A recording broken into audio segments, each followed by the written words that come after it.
Well, g'day, it's Duncan, and it's an absolutely glorious New York day today. The sun is shining. We've got the Empire State Building in the background, as you can see, and we're filming from my Manhattan apartment. Yes, not a bad view, I must say. But today we're going to be going into the living room of Sasha Alexander, who's all the way over on the West Coast in Los Angeles. So we're going to be having a chat with her. She's the star of the show Rizzoli and Isles, and apart from having a wonderful career to date, she's also expecting baby number 2. So we're going to be having a chat with her in a few moments' time.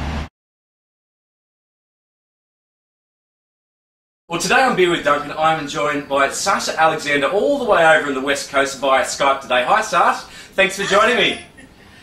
Congratulations on the huge success of your show, Rizzoli and Isles. You must have been so thrilled with the results, being that it was the highest rated cable debut ever and even renewed after just the second episode.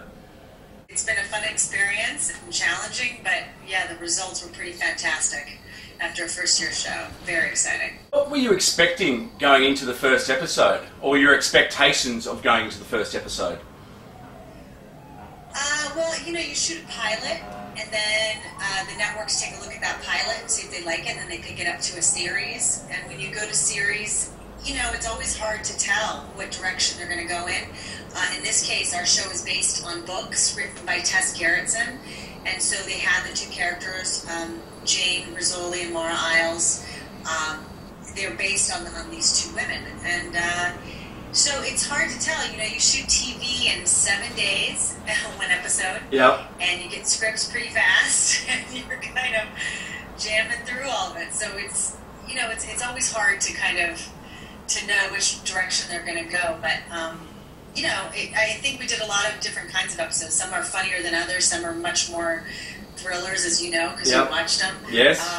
So tonally, they shift around. But overall, I think that what we got, which was the most important thing, was the relationship between these two women. It looks like you've had a lot of fun taping the show each week.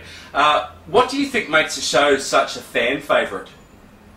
Well, you know, the only thing I can go off of is what I would watch. If I watch, you know, when I watch TV, what do I like to watch? Yep. And for me, the most important thing is the characters. Do I want to watch them every week? Is there a likability? Is there an interest in them and what they're doing? Yep. Is there a camaraderie and a chemistry? And then, you know, picking your genre, if you like crime shows or comedies or whatever.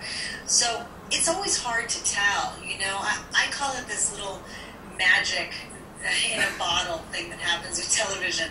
The first time when I was working on Dawson's Creek many years ago, it was the first time I worked on a very successful, like, you know, hit show, yep, where you shoot it and you have a certain experience, and then when it goes through the editing tunnel of TV magic and it comes out, it's like something else. I can't explain it, and it just has this little thing that just sparks.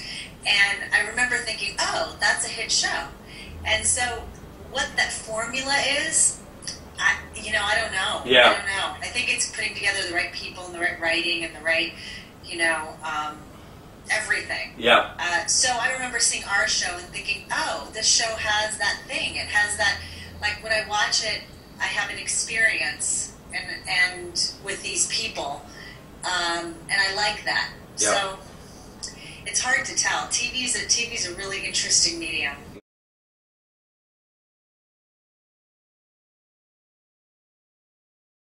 When you were going out for the role, what was it about the character Dr. Laura Isles that really drew you into it? Her clothes. No, I'm just kidding.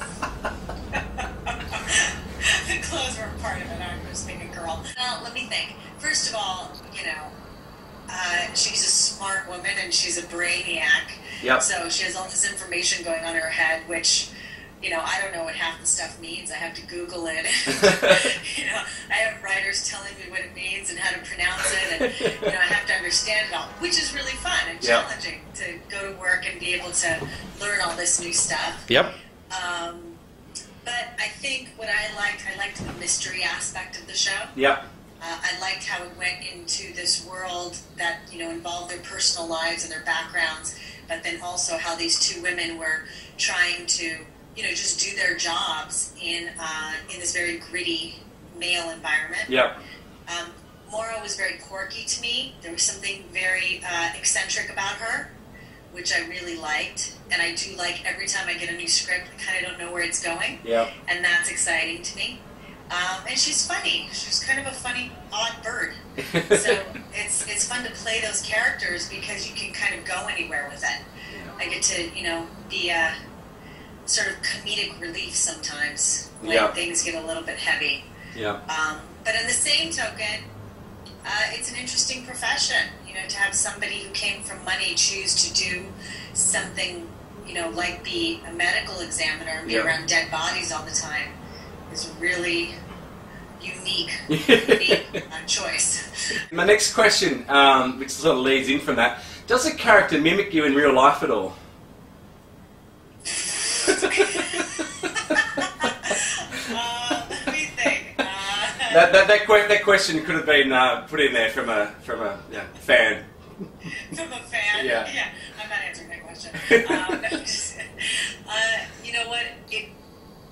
Well, I'd like to think that all characters that I take on have a little piece of us in them because we bring ourselves to it.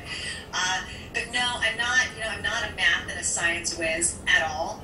I wasn't very good at it in school. I needed a lot of tutoring. Yeah. So it doesn't come to me naturally. And I certainly don't have that many facts going on in my brain. But I do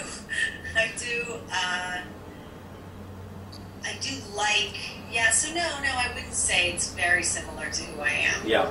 But there is a part of her that's a little bit, the kind of quirky, sometimes spacey, or, maybe overanalyzing people part of her that could be something, could be a part of me. Yeah. And so it's not the shoes? The shoes, definitely. A little bit more now. No, it's fun to dress up, but no, that wasn't really. That was more the idea of that she's a very uber feminine girl, and then the costume designers and the producers and stuff want they come up with her being somebody that's just a bit more high society. Yeah, let's say. Okay.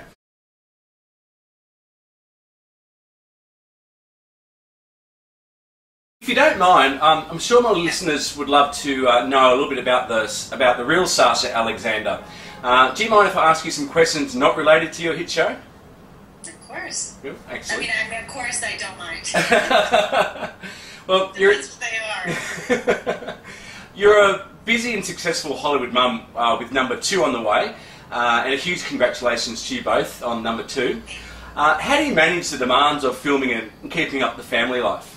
I truly owe it to my husband because he's really supportive, and so we're partners in it. I couldn't do it without him because then our child wouldn't have one parent around. Yeah. When I'm shooting, it's really hard because I go to work at like 5:30 in the morning. Sometimes I'm not home until midnight. I mean, who knows? And so when I'm shooting, he does his best not to be shooting because he's a director, and he will be home with our daughter and our future child. So we try to ping pong back and forth with the responsibilities, and that helps a lot. We also just try to keep a really low key family, like home life. Mm-hmm. There's a lot of family and friends around, so our daughter has a lot of the same people around, regardless if mommy or daddy have to fly away to do some work. Yep. So that always helps keep things in order. I think when they're really young, it's easy to carry them with you, but then after a while, they want to stay home and play with their friends, just go to school and do their thing. But that's it. I think when I'm at work, I enjoy work, and when I'm at home, I enjoy home. Yep. And I try not to get too mix them up. Yep. When I'm at home, we're not talking Rizzoli and Isles. My husband will kill me.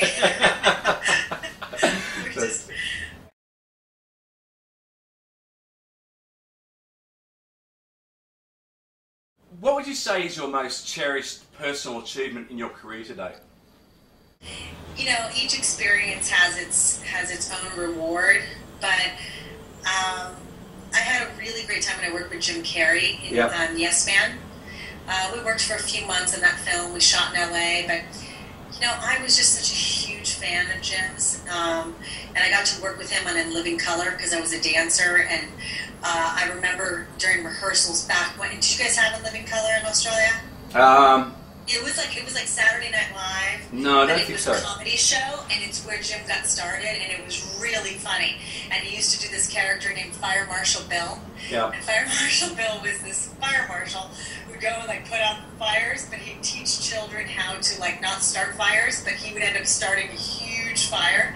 And he did this, he's like, Fire Marshal Bill, I'm Fire Marshal Bill. It's this really weird thing. Anyway, I remember being there when he did these rehearsals, and he was such a genius. Yeah. And then it was fun to just cut 2 years later, you know, in a scene with him.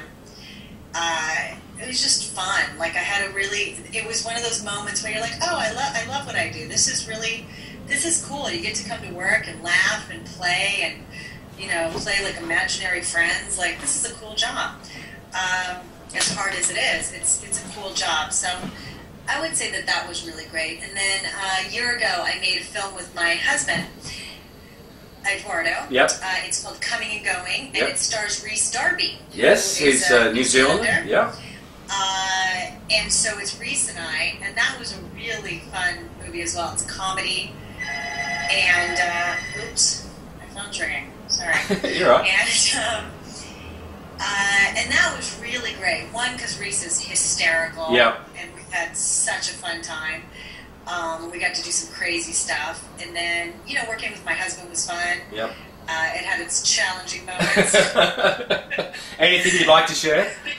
Because Rhys was funnier than I was, and then he would just laugh at Rhys, and I'd go, what about me? Who am I here? And so I would be like, you know, because Rhys is like a comedian, so he's funny. Yep.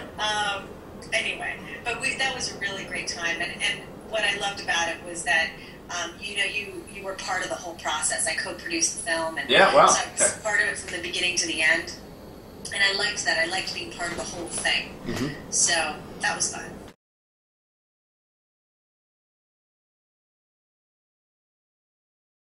Do you have any advice for mums out there looking to get into TV and film? Well, gosh, that's a hard question.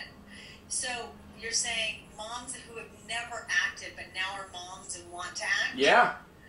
Well, I would say to them the same thing I say to anybody who wants to act. Is there anything else you want to do?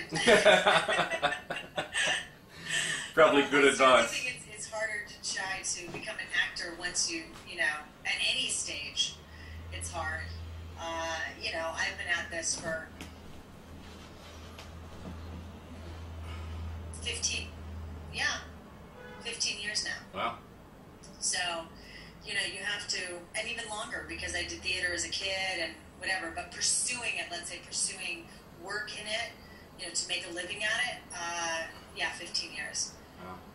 You know, I think it's tough. I think you have to, I think that the hard part is that it's not consistent. Yeah. I understand. So, when you have a family, there's a certain consistency. Yeah. And with this job, you're having to travel for it, or you don't know when you're going to have it, so it just depends. Yeah. But if you love it, you should pursue it, for sure. Yeah.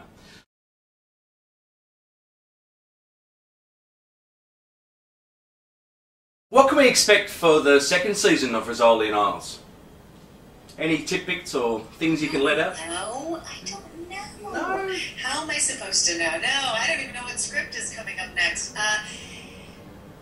Gosh, I don't know. You know, I don't know what's going to happen after the finale. I mean, I think it's going to change people in a lot of ways, and that will be really interesting to see. Yeah. How Rizzoli is affected from this, how Maura is affected from being, you know, in this situation for the first time in her life. Yeah. And how Frankie Jr., you know, how he comes out of this injured, or what's going on. I think it'll be interesting in terms of their relationships and where they're going to go next. But, you know, I think we'll solve some more crimes.